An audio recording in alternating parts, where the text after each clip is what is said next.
खबरों में आगे बढ़ते हुए बात मध्य प्रदेश के आगे छत्तीसगढ़ की, जहां राम भद्राचार्य पर महंत के बयान पर बवाल मच गया है। दरअसल चरणदास महंत ने जगतगुरु राम भद्राचार्य के ऊपर जो बयान दिया उस पर अब बवाल मचा है। कथावाचकों पर सवाल उन्होंने उठाए थे। राम भद्राचार्य को जगतगुरु मानने से ही इनकार कर दिया था। अब इस पूरे मामले पर डिप्टी सीएम अरुण साव का बयान आया कि ये कांग्रेस की पुरानी आदत है। हिंदू संतों के खिलाफ टिप्पणी करना कांग्रेस की आदत है। अगर हिम्मत है तो किसी दूसरे धर्म के संत के खिलाफ आप बोलकर दिखाएं। साव ने कहा कि दुर्भाग्यजनक है, ऐसा अधिकार किसी को नहीं। कांग्रेस का ये आदत रहा है सनातन और हिंदुत्व के साधु संत महात्माओं के खिलाफ टिप्पणी करना, बयानबाजी करना, ये कांग्रेस के नेताओं की आदत रही है। और ये बार बार उनका सनातन विरोधी चेहरा, हिंदू विरोधी चेहरा उजागर होता है। अन्य किसी धर्म के संत महात्माओं के खिलाफ ये बोलकर तो देखिए, हिम्मत है तो बोलना चाहिए। पर ये दुर्भाग्यजनक है, संत महात्माओं के खिलाफ इस तरह से टिप्पणी किसी को भी करने का अधिकार नहीं है। दरअसल ये पूरा विवाद चिरमिरी की राम कथा से शुरू हुआ था, जहां सीधे सियासी अखाड़े में ये पहुंच गया है। नेता प्रतिपक्ष चरणदास महंत ने साफ कहा कि वे राम भद्राचार्य को जगतगुरु नहीं मानते और आरोप लगाया कि वो संत की बजाय बीजेपी के प्रचारक की तरह काम कर रहे हैं। महंत ने धीरेन्द्र शास्त्री समेत कई कथावाचकों पर भी सवाल उठाए, उन्हें फर्जी बाबा कह दिया। महंत के इसी बयान के बाद बीजेपी ने तीखा पलटवार किया है। बीजेपी विधायक पुरंदर मिश्रा ने भी अब कांग्रेस को विधर्मी बता दिया। कहा कि साधु संतों का अपमान करना कांग्रेस की पुरानी आदत रही है। शायद वहाँ से आपको फोन आ गया होगा। मैंने कहा राम भद्राचार्य जी के कथा सुनने मैं नहीं जाऊँगा, नहीं मानता कि वो हमारे जगत गुरु हैं।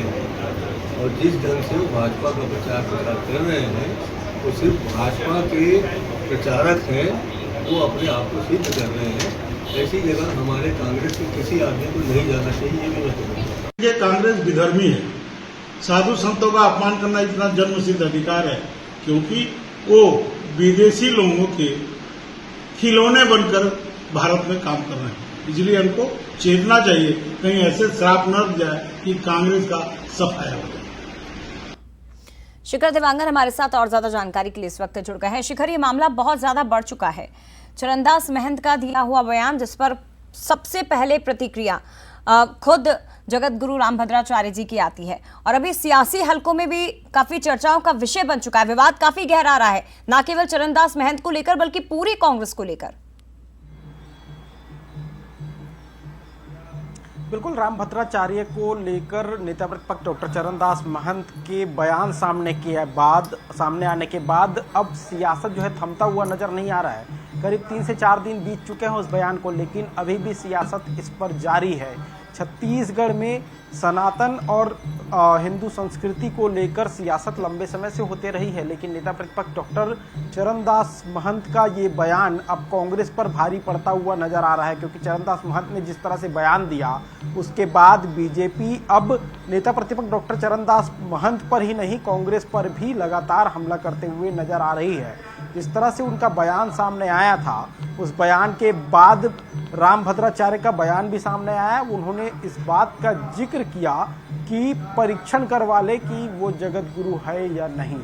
ये बयान उनका निकलकर सामने आया था और सियासत में भी इसी मुद्दे पर जमकर बयानबाजी जो है वो देखने को मिल रही है।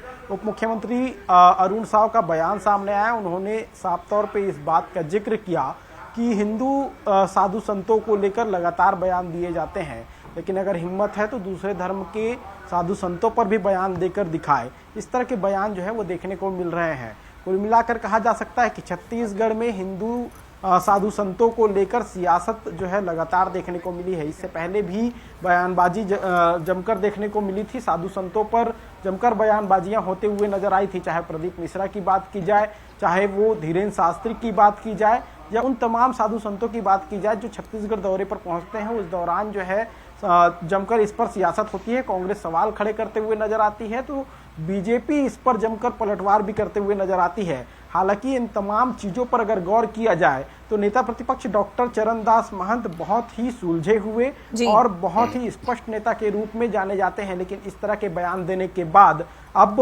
वो सियासत में एक बार फिर से फंसते हुए नजर आ रहे हैं। जी शुक्रिया आपका शिखर, तमाम जानकारी हम तक पहुंचाने के लिए बहुत धन्यवाद।